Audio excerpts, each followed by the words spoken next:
Hi friends, welcome back to my channel. ನಾನು ನಿಮ್ಮ ಜೊತೆ ಶೇರ್ ಮಾಡ್ತಾ ಇದ್ದೀನಿ ನೋಡಿರಿ. ಟೇಸ್ಟಿಯಾದಂತಹ ದಾಲ್ಚಾ ರೆಸಿಪಿ ಹೇಗೆ ಮಾಡೋದು ಅಂತ ನೋಡ್ಕೊಳ್ರಿ. ಈಸಿಯಾಗಿ ಸಿಂಪಲಾಗಿ ಮನೆಯಲ್ಲೇ ಮಾಡ್ಕೊಳ್ರಿ. ನಾವೀಗ ಮುಸ್ಲಿಂ ಸ್ಟೈಲ್ನಲ್ಲಿ ಮಾಡ್ತಾ ಇರ್ತೀವಿ. ಆ ರೀತಿ ದಾಲ್ಚಾನ ಹೇಗೆ ಮಾಡೋದು ಅಂತ ನೋಡ್ಕೊಳ್ರಿ. ನೀವು ಕೂಡ ಇದೇ ರೀತಿ ಮಾಡಿ ನೋಡಿರಿ, ಹೇಗೆ ಬಂತು ಅಂಥೇಳಿ ತಿಳಿಸಿ. ಇದೇ ರೀತಿ ನಾನು ಮಾಡೋ ಎಲ್ಲ ಅಡುಗೆ ರೆಸಿಪಿಗಳು ನಿಮಗಿಷ್ಟ ಅನಿಸಿದರೆ, ಈ ವಿಡಿಯೋ ರೆಸಿಪಿ ನಿಮಗಿಷ್ಟ ಅನಿಸಿದರೆ ನಮ್ಮ ಚಾನಲ್ಗೆ ಸಬ್ಸ್ಕ್ರೈಬ್ ಮಾಡ್ಕೊಳ್ರಿ. ಬೆಲ್ ಐಕನನ್ನು ಪ್ರೆಸ್ ಮಾಡಿ ವಿಡಿಯೋನ ಸ್ಕಿಪ್ ಮಾಡದೆ ನೋಡಿ. ಹಾಗಾದರೆ ಹೇಗೆ ಮಾಡೋದು, ಏನೇನು ಇಂಗ್ರೀಡಿಯೆಂಟ್ಸನ್ನು ಬಳಸ್ತಾ ಇದ್ದೀನಿ ಅಂತ ನೋಡಿರಿ. ಇಲ್ಲಿ ನಾನು 1 ಕಟ್ಟಷ್ಟು ಪಾಲಕ್ ಸೊಪ್ಪನ್ನು ತೊಗೊಂಡಿದ್ದೀನಿ, ಸೋರೆಕಾಯಿ ತೊಗೊಂಡಿದ್ದೀನಿ, ಮತ್ತು 2 ಟೊಮೆಟೊ, 1 ಕಪ್ಪಷ್ಟು ತೊಗರಿಬೇಳೆನ ತೊಗೊಂಡಿದ್ದೀನಿ. ನೀವು ಕಡಲೆಬೇಳೆನಾದರೂ ಯೂಸ್ ಮಾಡ್ಬೋದು, ಯಾವುದಾದ್ರೂ ನಡೆಯುತ್ತೆ, ಕಡಲೆಬೇಳೆ ಅಥವಾ ತೊಗರಿಬೇಳೆ. ಈಗ ನಾನಿಲ್ಲಿ 1 ಕಪ್ಪಷ್ಟು ತೊಗರಿಬೇಳೆನ ಕುಕ್ಕರ್ಗೆ ಹಾಕಿ ಇದನ್ನು 1 ಸರಿ 2 ಸರಿ ವಾಶ್ ಮಾಡ್ಕೊಂಬನ್ನಿ. ಬೇಳೆಯಲ್ಲಿ ಧೂಳು ಇರುತ್ತೆ, ಚೆನ್ನಾಗಿ ಇದನ್ನು ವಾಶ್ ಮಾಡಿ ತಗೊಳ್ರಿ.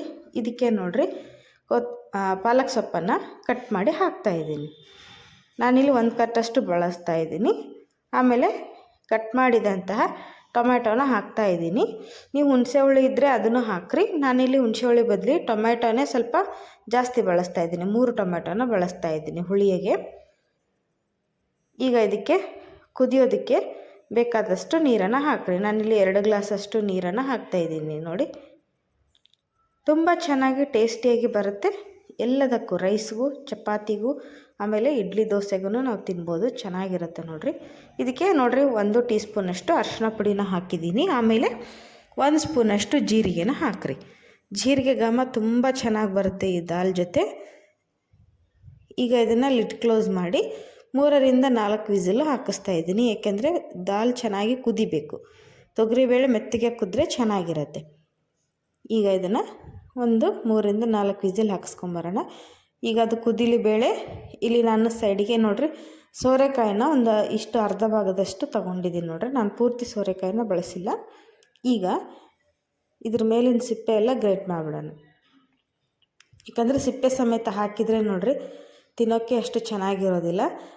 ಮತ್ತು ಈ ಸಿಪ್ಪೆ ಈ ಥರ ಗ್ರೇಟ್ ಮಾಡಿ ಹಾಕೋದ್ರಿಂದ ಏನಾಗುತ್ತೆ ಅಂದರೆ ಬೇಗ ಕುದಿಯುತ್ತೆ, ಆಮೇಲೆ ತುಂಬ ಚೆನ್ನಾಗಿರುತ್ತೆ ತಿನ್ನಬೇಕಾದ್ರೆ. ನೋಡಿರಿ, ಸ್ವಲ್ಪ ಎಳೀದಾಗಿದೆ ಇದು. ಎಳೀದಾಗಿ ಬಳಸಿದ್ರೆ ತುಂಬ ಚೆನ್ನಾಗಿರುತ್ತೆ. ಬೀಜ ಇದ್ದರೆ ಅದು ಸಾಂಬಾರು ಚೆನ್ನಾಗಿರಲ್ಲ ದಾಲ್ಚಾ ತಿನ್ನೋದಕ್ಕೆ. ಈಗ ಇದನ್ನು ಮತ್ತೆ ಒಂದು ಸರಿ ವಾಶ್ ಮಾಡಿ ಇದನ್ನು ಪೀಸಾಗಿ ಕಟ್ ಮಾಡ್ಕೊಳ್ರಿ. ತುಂಬ ದಪ್ಪಗೂ ಬೇಡ, ತುಂಬ ತೆಳುವಾಗಂತೂ ಕಟ್ ಮಾಡೋಕ್ಕೆ ಹೋಗಬೇಡಿ. ಮೀಡಿಯಮ್ ಗಾತ್ರಕ್ಕೆ ಇದನ್ನು ಕಟ್ ಮಾಡ್ಕೊಳ್ರಿ. ಏಕೆಂದರೆ ನಾನು ಇದನ್ನು ಬೇಳೆ ಜೊತೆ ಕುದಿಯೋಕ್ಕೆ ಹಾಕಿಲ್ಲ. ಬೇಳೆನ ಚೆನ್ನಾಗಿ ಕುದಿಸಿದ ಮೇಲೆ ಬೇಳೆ ಮಸಿಯೋದಿರುತ್ತೆ. ಹಾಗಾಗಿ ನಾನು ಇದನ್ನು ಸಪ್ರೇಟಾಗಿ ಸೋರೆಕಾಯಿನ ಕುದಿಯೋದಕ್ಕೆ ಹಾಕ್ತಾಯಿದ್ದೀನಿ. ನೋಡಿರಿ, ಈ ಗಾತ್ರಕ್ಕೆ, ಈ ಸೈಜ್ನಲ್ಲಿ ನೀವು ಸೋರೆಕಾಯಿನ ಕಟ್ ಮಾಡಿ ಹಾಕಿರಿ. ಈ ಸೋರೆಕಾಯಿ ಹಾಕೋದ್ರಿಂದ ನೋಡಿರಿ ದಾಲ್ಚಾ ಟೇಸ್ಟು ಮತ್ತು ಇನ್ನೂ ಡಬಲ್ ಆಗುತ್ತೆ. ಆಮೇಲೆ ತಿನ್ನಬೇಕಾದ್ರೆ ಮಧ್ಯೆ ತಿಂತಿರ್ತೀವಲ್ಲ, ತುಂಬ ಚೆನ್ನಾಗಿರುತ್ತೆ ನೋಡಿರಿ ಇದು. ಇದನ್ನು ಮಾಮೂಲಾಗಿ ನಾವು ಬಗಾರ್ ರೈಸ್ ಅಂತೀವಲ್ವ, ಒಗ್ಗರಣೆ ಅನ್ನ ಅನ್ಬೋದು, ಅಥವಾ ಕುಷ್ಕ ರೈಸ್, ಅದ್ರ ಜೊತೆ ಅಂತೂ ಸೂಪರಾಗಿರುತ್ತೆ. ನಾವು ಮಾಮೂಲು ಫಂಕ್ಷನ್ಗಳಲ್ಲಿ ಇದೇ ರೀತಿ ಮಾಡ್ತಾ ಇರ್ತೀವಿ ನೋಡಿರಿ. ನಿಮಗೆ ಎಷ್ಟು ಬೇಕೋ ಅಷ್ಟು ಕ್ವಾಂಟಿಟಿಲಿ ನೋಡಿಕೊಂಡು ನೀವು ಸೋರೆಕಾಯಿನ ಯೂಸ್ ಮಾಡ್ಕೊಬಿಡ್ರಿ. ನೋಡಿ, ಈಗ ಇದನ್ನು ನೀರಿಗೆ ಹಾಕಿ ಇದಕ್ಕೆ ಈಗ ಸ್ವಲ್ಪ ನಾನು ಟೇಸ್ಟಿಗೆ ಉಪ್ಪು ಹಾಕ್ತಾಯಿದ್ದೀನಿ. ಏಕೆಂದರೆ ಹಾಗೆ ಕುದಿಸಿದ್ರೆ ಏನಾಗುತ್ತೆ, ಸಪ್ಪೆ ಆಗಿಬಿಡುತ್ತೆ. ಸ್ವಲ್ಪ ಒಂದು ಚಿಟಿಕೆ ಉಪ್ಪು ಹಾಕಿ ನೀರು ಹಾಕಿ ಇದನ್ನು ಕುದಿಸ್ಕೊಂಡು ತೊಗೊಂಡು ಬರ್ತೀನಿ. ನೋಡಿ, ಈಗ ಇಲ್ಲಿ ಮಸಾಲೆಗೆ, ದಾಲ್ಚೆಗೆ ಏನೇನು ಮಸಾಲೆ ತೊಗೊಳ್ತಿದ್ದೀನಿ ಅಂದರೆ, ಖಾರಕ್ಕೆ ನಾನಿಲ್ಲಿ 6 ರಿಂದ 7 ಹಸಿಮೆಣ್ಸಿನ್ಕಾಯಿನ ಬಳಸ್ತಾ ಇದ್ದೀನಿ. ಇದು ಖಾರ ಇರುವಂತಹ ಮೆಣಸಿನ್ಕಾಯಿ. ಸ್ವಲ್ಪ ಖಾರ ಕಡಿಮೆ ಇದೆ ಅಂದರೆ ನೀವು ಇನ್ನೂ ಜಾಸ್ತಿ ತೊಗೋಬೋದು, ಅಥವಾ ಖಾರ ಜಾಸ್ತಿ ಇರೋ ಮೆಣಸಿನ್ಕಾಯಿ ಆದರೆ ಇನ್ನೂ ಕಡಿಮೆ ಬಳಸ್ಬೋದು. ನೀವು ದಾಲ್ಚಾ ಮಾಡೋ ಕ್ವಾಂಟಿಟಿ ಮೇಲೆ ಖಾರನ ನೋಡಿಕೊಂಡು ಯೂಸ್ ಮಾಡಿಕೊಡ್ರಿ. ಇಲ್ಲಿ 2 ಗಡ್ಡೆ ಬೆಳ್ಳುಳ್ಳಿ, 1 ಇಂಚಷ್ಟು ಹಸಿ ಶುಂಠಿನ ಹಾಕ್ತಾಯಿದ್ದೀನಿ. ನೋಡಿ, ಇಲ್ಲಿ ನಾನು ನಾಟಿ ಬೆಳ್ಳುಳ್ಳಿನ ಹಾಕ್ತಾಯಿದ್ದೀನಿ. ಆಮೇಲೆ ಹಸಿ ತೆಂಗಿನಕಾಯಿ ಹಾಕ್ತಾಯಿದ್ದೀನಿ. ಇದನ್ನು ಒಂದು ಅರ್ಧ ಕಪ್ಪಷ್ಟು ಹಸಿ ತೆಂಗಿನಕಾಯಿ ಹಾಕ್ತಾಯಿದ್ದೀನಿ. ನೀವು ತೆಂಗಿನಕಾಯಿ ಎಷ್ಟಾದರೂ ಹಾಕ್ಬೋದು, ಹಾಕಿದಷ್ಟು ಚೆನ್ನಾಗಿರುತ್ತೆ. ಇದನ್ನು ನೈಸಾಗಿ ಗ್ರೈಂಡ್ ಮಾಡ್ಕೊಂಡು ತೊಗೊಂಡು ಬರ್ತೀನಿ. ನೋಡಿ, ಗ್ರೈಂಡ್ ಆಗಿದೆ ಚೆನ್ನಾಗಿ. ನೋಡಿರಿ, ನೀವು ಇದಕ್ಕೆ ಕೊತ್ತಂಬರಿ ಸೊಪ್ಪಿದ್ದರೆ ಸ್ವಲ್ಪ ಕೊತ್ತಂಬರಿ ಸೊಪ್ಪನ್ನು ಹಾಕಿರಿ, ಚೆನ್ನಾಗಿರುತ್ತೆ ಟೇಸ್ಟು. ನಾನಿಲ್ಲಿ ಕೊತ್ತಂಬರಿ ಸೊಪ್ಪನ್ನು ಹಾಕ್ತಾಯಿಲ್ಲ. ಈಗ ಇದನ್ನು ಸೈಡಿಗೆ ಎತ್ತಿಡೋಣ ಮಸಾಲೆ.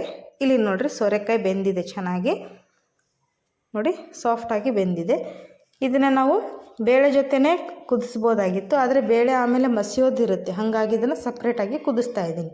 ಸೋರೆಕಾಯಿ ಇದ್ದರೆ ಮಸಿಯೋಕ್ಕೆ ಆಗೋದಿಲ್ಲ ಬೇಳೆದೇನು, ಹಾಗಾಗಿ ಇಲ್ಲಿ ನೋಡಿ ಬೇಳೆಗಳು ಚೆನ್ನಾಗಿ ಬೆಂದಿದೆ.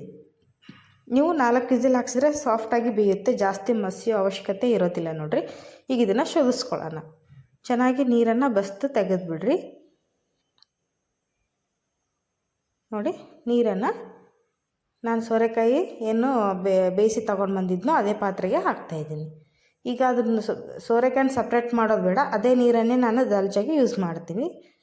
ಟೇಸ್ಟಿನ ತುಂಬ ಚೆನ್ನಾಗಿರುತ್ತೆ. ಅದು ಬಾಯ್ಲ್ ಆಗಿರುತ್ತಲ್ವ, ಅದರ ಅಂಶ ಎಲ್ಲ ಬಿಟ್ಕೊಂಡಿರುತ್ತೆ. ಅದೇ ನೀರನ್ನು ನಾವು ಯೂಸ್ ಮಾಡೋದ್ರಿಂದ ದಾಲ್ಚಾ ಇನ್ನೂ ಟೇಸ್ಟಿಯಾಗಿ ಬರುತ್ತೆ. ನೋಡಿ ಇದನ್ನು ಚೆನ್ನಾಗಿ ಸ್ಮ್ಯಾಶ್ ಮಾಡ್ಕೊಳ್ರಿ. ಚೆನ್ನಾಗಿ ಸಾಫ್ಟಾಗಿ ಬೆಂದಿದೆ, ಜಾಸ್ತಿ ಹೊತ್ತೇನು ಸ್ಮ್ಯಾಶ್ ಮಾಡೋ ಅವಶ್ಯಕತೆ ಇಲ್ಲ. ನೋಡ್ತಾ ಇರ್ಬೋದು ನೀವು, ತುಂಬ ಚೆನ್ನಾಗಿ ಬೆಂದಿದೆ. ಈಗ ಸೋರೆಕಾಯಿ ಕುದಿಸಿದಂಥ ನೀರು ಮತ್ತು ಸೋರೆಕಾಯಿ ಎರಡನ್ನೂ ದಾಲ್ಚಾಗೆ ಹಾಕ್ತಾಯಿದ್ದೀನಿ ನಾನು. ಕುದಿಸಿರುವಂಥ ಬೇಳೆಗೆ ಹಾಕಿದ್ದನ್ನು ಚೆನ್ನಾಗಿ ಒಂದ್ಸರಿ ಮಿಕ್ಸ್ ಮಾಡಿಕೊಡ್ರಿ. ಈ ಮೆಥಡ್ನಲ್ಲಿ ನೀವು ದಾಲ್ಚಾ ಮಾಡಿ ನೋಡಿರಿ, ತುಂಬ ರುಚಿಯಾಗಿ ಬರುತ್ತೆ. ಇಲ್ಲಿ ನೋಡಿರಿ ಟೇಸ್ಟಿಗೆ ತಕ್ಕಷ್ಟು ಉಪ್ಪನ್ನು ಹಾಕ್ತಾಯಿದ್ದೀನಿ. ಉಪ್ಪು ನೋಡಿ ಹಾಕ್ಕೊಡ್ರಿ, ಯಾಕಂದರೆ ಸೋರೆಕಾಯಿ ಕುದಿಸ್ಬೇಕಾದ್ರೆ ಒಂದು ಚಿಟಿಕೆ ಹಾಕಿರ್ತೀರ. ಈಗ ದಾಲ್ಚಾಕ್ಕೆ ಎಷ್ಟು ಬೇಕೋ ಅಷ್ಟು ಉಪ್ಪನ್ನು ಸೇರಿಸ್ಕೊಳ್ರಿ. ಇದಕ್ಕೆ ನೋಡಿರಿ ನಾನಿಲ್ಲಿ ರುಬ್ಕೊಂಬಂದಂಥ ಮಸಾಲೆನ ಹಾಕ್ತಾಯಿದ್ದೀನಿ. ಇದು ಹಸಿ ತೆಂಗಿನಕಾಯಿ, ಹಸಿಮೆಣಸಿನ್ಕಾಯಿ ಮತ್ತು ಶುಂಠಿ ಬೆಳ್ಳುಳ್ಳಿ ಪೇಸ್ಟು. ಇದು ಈ ಮಸಾಲೆನೇ ಎಕ್ಸ್ಟ್ರಾಡಿನರಿ ಟೇಸ್ಟ್ ಕೊಡುತ್ತೆ ನೋಡಿರಿ ದಾಲ್ಚಾಗೆ. ಇದನ್ನು ಮಾಡ್ಕೋಬೇಕಾದ್ರೆ ಸ್ವಲ್ಪ ಖಾರ ಹಾಕ್ರಿ, ತುಂಬ ಚೆನ್ನಾಗಿರುತ್ತೆ. ದಾಲ್ಚಾ ಅಂದರೆ ಸಪ್ಪೆ ಸಪ್ಪೆ ಇದ್ದರೆ ಅಷ್ಟು ಟೇಸ್ಟಿಯಾಗಿರಲ್ಲ. ಸ್ವಲ್ಪ ಖಾರವಾಗಿದ್ದರೆ ರೈಸ್ ಜೊತೆ ಆಗಿರ್ಬೋದು, ಇಡ್ಲಿ ಜೊತೆ, ಆಮೇಲೆ ಬಗಾರ್ ರೈಸ್ ಅಂದಲ್ವ ಅದ್ರ ಜೊತೆ ತುಂಬ ಚೆನ್ನಾಗಿರುತ್ತೆ, ಕುಷ್ಕ ಜೊತೆ. ಈಗ ಇದನ್ನು ಮಿಕ್ಸ್ ಮಾಡಿಕೊಂಡು ಸಪ್ರೇಟಾಗಿ ಒಂದು ಪಾತ್ರೆಗೆ ತೆಗಿತಾ ಇದ್ದೀನಿ ನಾನು. ನೋಡಿ ಕಲರ್ ನೋಡಿರಿ ಯಾವ ರೀತಿ ಕಾಣಿಸ್ತಾ ಇದೆ ಅಂತೇಳಿ, ಸೂಪರಾಗಿ ಬಂದಿದೆ. ಒಂದು ಸರಿ ಇದನ್ನು ಟ್ರೈ ಮಾಡಿ ನೋಡಿರಿ, ಖಂಡಿತ ಎಲ್ಲರೂ ಇಷ್ಟಪಡ್ತಾರೆ ನೋಡಿ. ಈಗ ಮಿಕ್ಕಿರುವಂಥ ಮಸಾಲೆ ಜೊತೆ ನಾನು ನೀರನ್ನು ಮಿಕ್ಸ್ ಮಾಡಿ ಹಾಕ್ತಾಯಿದ್ದೀನಿ. ಕನ್ಸಿಸ್ಟೆನ್ಸಿ ನೋಡಿಕೊಂಡು ನೀವು ಇದನ್ನು ನೀರನ್ನು ಆ್ಯಡ್ ಮಾಡಿಕೊಳ್ರಿ. ಅಂದರೆ ನಿಮಗೆ ಥಿಕ್ನೆಸ್ ಜಾಸ್ತಿ ಬೇಕು ಅಂದರೆ ನೀರನ್ನು ಸ್ವಲ್ಪ ಆ್ಯಡ್ ಮಾಡಿಕೊಳ್ರಿ, ಯಾಕಂದರೆ ಇದು ಕುದಿಸಿದ ಮೇಲೆ ಇನ್ನೂ ದಪ್ಪ ಆಗುತ್ತೆ, ಅಂದರೆ ಗಟ್ಟಿ ಆಗುತ್ತೆ. ನೋಡಿರಿ ಈ ಹದಕ್ಕೆ ನಾನು ಕರೆಕ್ಟಾಗಿ ನೀರನ್ನು ಹಾಕ್ಕೊಂಡಿದ್ದೀನಿ. ಇದನ್ನು ಇವಾಗ ಚೆನ್ನಾಗಿ ಒಂದು ಕುದಿಸೋಣ. ನಾವು ಮೇಲೆ ನೀರು ಹಾಕಿರೋದ್ರಿಂದ ಇದನ್ನು 1-2 ನಿಮಿಷ ಇದನ್ನು ಕುದಿಸ್ಕೊಂಬರೋಣ. ನೋಡಿರಿ ಇಲ್ಲಿ ದಾಲ್ಚಾ ಕುದಿಯೋಕ್ಕೆ ರೆಡಿಯಾಗಿದೆ. ಇದಕ್ಕೆ ಈಗ 1 ಸ್ಪೂನಷ್ಟು ನಾನು ಧನಿಯಾ ಪುಡಿಯನ್ನು ಹಾಕ್ತಾಯಿದ್ದೀನಿ. ಮತ್ತು ಇದಕ್ಕೆ 1 ಸ್ಪೂನಷ್ಟು ಗರಂ ಮಸಾಲೆನ ಆ್ಯಡ್ ಮಾಡ್ತಾಯಿದ್ದೀನಿ. ಮತ್ತು 1 ಸ್ಪೂನಷ್ಟು ಕಸ್ತೂರಿ ಮೇಥಿನ ಹಾಕ್ತಾಯಿದ್ದೀನಿ. ಈ ಕಸ್ತೂರಿ ಮೇಥಿ ಹಾಕೋದ್ರಿಂದನೂ ನೋಡಿರಿ ದಾಲ್ಚಾ ಘಮ ತುಂಬ ಚೆನ್ನಾಗಿ ಬರುತ್ತೆ, ಟೇಸ್ಟು ಕೂಡ ಜಬರ್ದಸ್ತಾಗಿರುತ್ತೆ ನೋಡಿರಿ. ಈಗ ಇದನ್ನು ಕೂಡ ಚೆನ್ನಾಗಿ ಮಿಕ್ಸ್ ಮಾಡ್ಕೊಳ್ಳೋಣ. ನೀವು ಇದಕ್ಕೆ ಸಾಂಬಾರು ಪೌಡ್ರ್ ಏನು ಹಾಕೋದು ಬೇಡ, ಗರಂ ಮಸಾಲೆ ಹಾಕಿರಿ, ಟೇಸ್ಟ್ ಚೆನ್ನಾಗಿರುತ್ತೆ.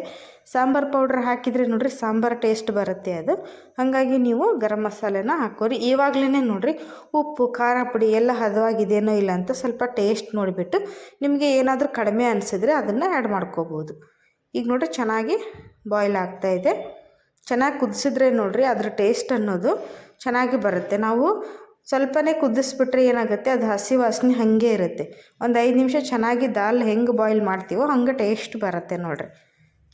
ಈ ಥರ ನೊರೆ ಬರೋವರೆಗೂ ಇದನ್ನು ಚೆನ್ನಾಗಿ ಕುದಿಸ್ಕೊಳ್ರಿ. ಅಂದರೆ ನೀವು 2-3 ದಿನ ಇಟ್ಟರು ಇದು ದಾಲ್ ಕೆಡೋದಿಲ್ಲ ನೋಡಿರಿ, ತುಂಬ ಚೆನ್ನಾಗಿ ಬರುತ್ತೆ. ಈಗ ಇದನ್ನು ಕೆಳಗಿಳಿಸಿದ್ದೀನಿ. ಇದಕ್ಕೆ ಒಂದು ಸಿಂಪಲ್ ಆಗಿರುವಂತಹ ಒಗ್ಗರಣೆ ಹಾಕೋಣ. ಇಲ್ಲಿ ಒಗ್ಗರಣೆಗೆ ಒಂದು ಸಣ್ಣದ ಕಡಾಯಿನ ಬಿಸಿ ಮಾಡೋಕ್ಕಿಟ್ಟಿದ್ದೀನಿ ನಾನು. ಇದಕ್ಕೆ 2 ಟೇಬಲ್ ಸ್ಪೂನಷ್ಟು ಎಣ್ಣೆನ ಹಾಕಿ, ಎಣ್ಣೆ ಚೆನ್ನಾಗಿ ಬಿಸಿ ಆಗಲಿ, ಆವಾಗಲೇ ಒಗ್ಗರಣೆ ಚೆನ್ನಾಗಿ ಬರುತ್ತೆ ನೋಡಿರಿ. ಎಣ್ಣೆ ಕಾಯಿಲೆ ಚೆನ್ನಾಗಿ. ಈಗ ಇದಕ್ಕೆ 1 ಸ್ಪೂನಷ್ಟು ಸಾಸಿವೆ ಕಾಳನ್ನು ಹಾಕ್ತಾಯಿದ್ದೀನಿ. ಸಾಸಿವೆ ಚಟ್ಪಟ ಅಂಥೇಳಿ ಚೆನ್ನಾಗಿ ಸಿಡಿಲಿ, ಆವಾಗಲೇ ನೋಡಿರಿ ಒಗ್ಗರಣೆ ಘಮ ತುಂಬ ಚೆನ್ನಾಗಿ ಬರುತ್ತೆ. ಸಾಸಿವೆ ಸಿಡಿಲಿಲ್ಲ ಅಂದರೆ ಒಗ್ಗರಣೆ ಚೆನ್ನಾಗಿ ಬರೋದಿಲ್ಲ. ನೋಡಿರಿ ಸಾಸಿವೆ ಸಿಡಿತಾ ಇದೆ. ಈಗ 1 ಸ್ಪೂನಷ್ಟು ಜೀರಿಗೆನ ಹಾಕಿದ್ದೀನಿ. ಆಮೇಲೆ ನೋಡಿರಿ ಒಂದು ಒಣಮೆಣ್ಸಿನ್ಕಾಯಿನ ಹಾಕ್ತಾಯಿದ್ದೀನಿ. ಒಣಮೆಣ್ಸಿನ್ಕಾಯಿ ಕೂಡ ಹಾಕೋದ್ರಿಂದ ಒಗ್ಗರಣೆ ಘಮ ತುಂಬ ಚೆನ್ನಾಗಿ ಬರುತ್ತೆ. ಇದಕ್ಕೆ ಕಟ್ ಮಾಡಿ ತೊಗೊಂಡಂತಹ ಉಳ್ಳಾಗಡ್ಡಿನ ಹಾಕ್ತಾಯಿದ್ದೀನಿ. ನಾವು ನೋಡ್ರಿ ದಾಲ್ಚಾಗೆ ಮಾಮೂಲಾಗಿ ನಾವು ಉಳ್ಳಾಗಡ್ಡಿ ಒಗ್ಗರಣೆನೇ ಹಾಕೋದು, ಬೆಳ್ಳುಳ್ಳಿ ಒಗ್ಗರಣೆ ಹಾಕೋದಿಲ್ಲ. ನಿಮಗೆ ಉಳ್ಳಾಗಡ್ಡಿ ಒಗ್ಗರಣೆ ಇಷ್ಟ ಇಲ್ಲ ಅನ್ನೋರು ನೀವು ಬೆಳ್ಳುಳ್ಳಿನ ಹಾಕಿ ಒಗ್ಗರಣೆ ಮಾಡ್ಕೋಬೋದು. ನಾವು ದಾಲ್ಚಾಗೆ ಉಳ್ಳಾಗಡ್ಡಿ ಒಗ್ಗರಣೆನೇ ಕೊಡ್ತೀವಿ, ಟೇಸ್ಟ್ ಚೆನ್ನಾಗಿರುತ್ತೆ ಅಂಥೇಳಿ. ಇದು ನೋಡ್ರಿ ಉಳ್ಳಾಗಡ್ಡಿ ಪೂರ್ತಿಯಾಗಿ ಕಲರ್ ಚೇಂಜ್ ಆಗಬೇಕು ನೋಡ್ರಿ, ಈ ರೀತಿ ಇರಬೇಕು. ಅಂದರೆ ಏನಾಗುತ್ತೆ, ಟೇಸ್ಟು ಘಮ ಚೆನ್ನಾಗಿರುತ್ತೆ. ನಾವು ಈರುಳ್ಳಿನ ಹಸಿ ಬಿಸಿಯಾಗಿ ನಾವು ಒಗ್ಗರಣೆ ಹಾಕಿದರೆ ಟೇಸ್ಟ್ ಚೆನ್ನಾಗಿರಲ್ಲ ನೋಡಿ. ಇಲ್ಲಿ ಒಗ್ಗರಣೆ ಅಂದರೆ ಕರಿಬೇವಿಲ್ಲ ಅಂದರೆ ಹೇಗೆ ಆಗುತ್ತೆ ಹೇಳಿ, ಒಗ್ಗರಣೆಗೆ ಸ್ವಲ್ಪ ಫ್ರೆಶ್ ಆಗಿರುವಂಥ ಕರಿಬೇವು ಸೊಪ್ಪನ್ನು ಹಾಕ್ತಾಯಿದ್ದೀನಿ ನೋಡಿರಿ. ದಾಲ್ಚಾಗೆ ಒಗ್ಗರಣೆ ರೆಡಿ ಆಯಿತು. ಈಗ ಫ್ಲೇಮ್ ಆಫ್ ಮಾಡಿ ಈ ಒಗ್ಗರಣೆನ ದಾಲ್ಚಾಗೆ ಹಾಕಿ ರೆಡಿ ಮಾಡ್ಕೊಳ್ಳೋಣ ನೋಡಿರಿ. ತುಂಬ ಟೇಸ್ಟಿಯಾದಂಥ ರುಚಿಯಾದಂಥ ಎಲ್ಲದಕ್ಕೂ ಇಡ್ಲಿ ದೋಸೆಗಾಗಿರ್ಬೋದು, ರೈಸಿಗೆ, ಮುದ್ದೆಗೆ ಎಲ್ಲದಕ್ಕೂ ಸರಿ ಹೊಂದುವಂಥ ದಾಲ್ಚಾ ರೆಸಿಪಿನ ನಾನು ನಿಮ್ಮ ಜೊತೆ ಇವತ್ತು ಶೇರ್ ಮಾಡಿದ್ದೀನಿ ಫ್ರೆಂಡ್ಸ್. ಇದೇ ರೀತಿ ಒಳ್ಳೆ ರೆಸಿಪಿಗಳು ಸಹಿತ ನಮ್ಮ ಚಾನಲ್ನಲ್ಲಿ ಇದೆ. ಬ್ರೇಕ್ಫಾಸ್ಟ್ ರೈಸ್ ರೆಸಿಪಿ, ಆಮೇಲೆ ಇಡ್ಲಿ ದೋಸೆ ಪ್ರತಿಯೊಂದನ್ನು ನಾನು ನಮ್ಮ ಚಾನಲ್ನಲ್ಲಿ ಸ್ನ್ಯಾಕ್ಸ್ ರೆಸಿಪಿ ಎಲ್ಲದನ್ನು ಶೇರ್ ಮಾಡಿದ್ದೀನಿ. ನಿಮಗೆ ಹೋಗಿ ನೋಡಿದ್ರೆ ಗೊತ್ತಾಗುತ್ತೆ. ಅಲ್ಲಿ ಯಾವುದಾದ್ರೂ ವಿಡಿಯೋ ನಿಮ್ಗೆ ಇಷ್ಟ ಅನಿಸಿದ್ರೆ ನಮ್ಮ ಚಾನಲ್ಗೆ ಸಬ್ಸ್ಕ್ರೈಬ್ ಮಾಡ್ಕೊಳ್ರಿ, ಬೆಲ್ ಐಕನ್ನ ಪ್ರೆಸ್ ಮಾಡಿ. ಹಾಗೆ ಈ ವಿಡಿಯೋ ನಿಮ್ಗೆ ಇಷ್ಟ ಅನಿಸಿದ್ರೆ ನೀವು ಎಲ್ಲರ ಜೊತೆ ಈ ದಾಲ್ಚಾ ರೆಸಿಪಿನ ನಿಮ್ಮ ಫ್ಯಾಮಿಲಿ ಫ್ರೆಂಡ್ ಜೊತೆ ಶೇರ್ ಮಾಡ್ಕೊಳ್ರಿ. ನಾನು ನೋಡಿರಿ ದಾಲ್ಚಾನ ಇವತ್ತು ಮುದ್ದೆ ಜೊತೆ ಸವಿತಾ ಇದ್ದೀನಿ. ಸೂಪರಾಗಿರುತ್ತೆ ಮುದ್ದೆ ಜೊತೆ ಅಂತೂ. ಹಾಗೆ ಬಗಾರ್ ಖಾನ ಪಲಾವ್ ಜೊತೆನೂ ಸೂಪರಾಗಿರುತ್ತೆ, ಇಡ್ಲಿ ಜೊತೆನೂ ಚೆನ್ನಾಗಿರುತ್ತೆ ನೋಡಿರಿ. ಈ ಥರ ಮಾಡ್ಕೊಂಡು ತಿಂತಾಯಿದ್ರೆ ನೋಡೋದಕ್ಕೆ ಎಷ್ಟು ಚೆನ್ನಾಗಿದೆನೋ ತಿನ್ನೋದಕ್ಕೂ ಅಷ್ಟೇ ರುಚಿಯಾಗಿರುತ್ತೆ. ಒಂದು ಸರಿ ಈ ದಾಲ್ಚಾನ ನೀವು ಕೂಡ ಟ್ರೈ ಮಾಡಿ ನೋಡಿರಿ, ಜಬರ್ದಸ್ತ್ ಆದಂಥ ಊಟ ಆಗುತ್ತೆ. ಒಂದು ತಟ್ಟೆ ತಿನ್ನೋರು 2 ತಟ್ಟೆ ರೈಸ್ ತಿಂತಾರೆ ನೋಡಿರಿ. ನೋಡಿ ಹಾಗಾದರೆ ವಿಡಿಯೋ ನೋಡೋದಕ್ಕೆ ಧನ್ಯವಾದಗಳು. ಬಾಯ್.